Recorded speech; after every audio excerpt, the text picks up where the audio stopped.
अगर आप चाहते हैं कि माँ जानकी सीरीज चैनल की वीडियो सबसे पहले आप तक पहुँचे तो लाल बटन को दबाकर हमारे चैनल को सब्सक्राइब कर ले और साथ में बेल आइकॉन को दबाना ना भूले। Thank you. माँ जानकी सीरीज प्रेजेंट्स।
गोदिया में लइका जल लेके चल दिहनी भोले के दुआरी का। शिव जी के दिहल हवे गोदिया में लइका जल लेके चल दिहले भोले के दुआरी का। खुश के मारे बजत डीजे नाचत मोर परानिया।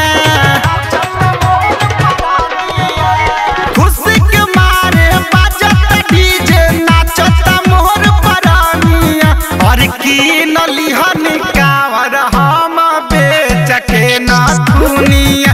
और की नलिहन कावर हम बेच के ना दुनिया।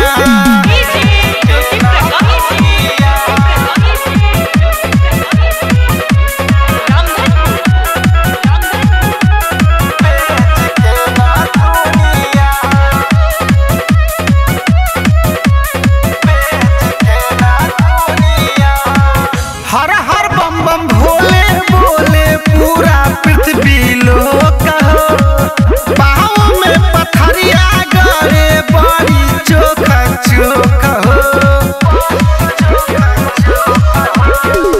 हर हर महादेव बोले पूरा पृथ्वी लोक हो। पाँव में पथरिया गड़े बड़ी चोखा चोख हो।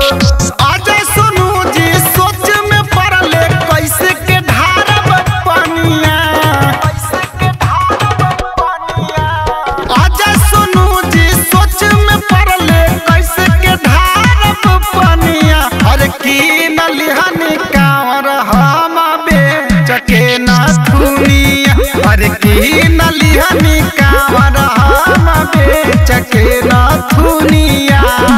रहे पैसा जाए के देव घर देला उधार ना बनिया।